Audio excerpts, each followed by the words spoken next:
Elle utilise un maquillage mystique pour séduire les hommes. Les faits qui vont suivre m'ont été rapportés par une abonnée du Congo-Brazzaville.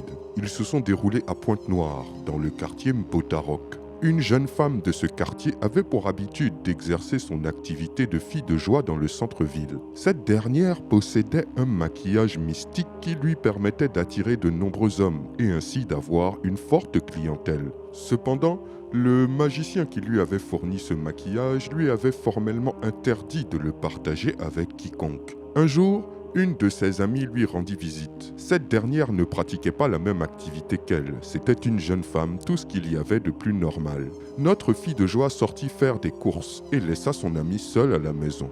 En son absence et sans autorisation, sa camarade décida d'utiliser la salle de bain pour se laver.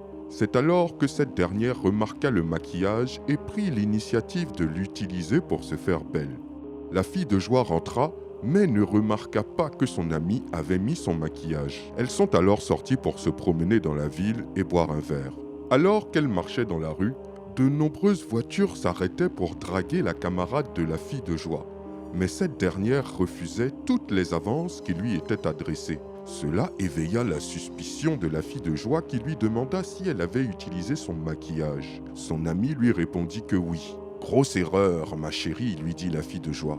Mon maquillage est un maquillage mystique qui attire les hommes. Et la règle est de toujours accepter leurs avances, chose que tu n'as pas faite. Avant d'utiliser les affaires de quelqu'un, il faut toujours demander. » Quelques jours plus tard, son ami mourut. Il était trop tard pour contrer le mauvais sort. Quelle histoire stupéfiante! Mes amis du Congo-Brazza et plus particulièrement de Pointe-Noire, avez-vous entendu parler de cette histoire? Si oui, faites-le moi savoir dans les commentaires. Quant à mes autres abonnés, dites-moi aussi ce que vous en pensez.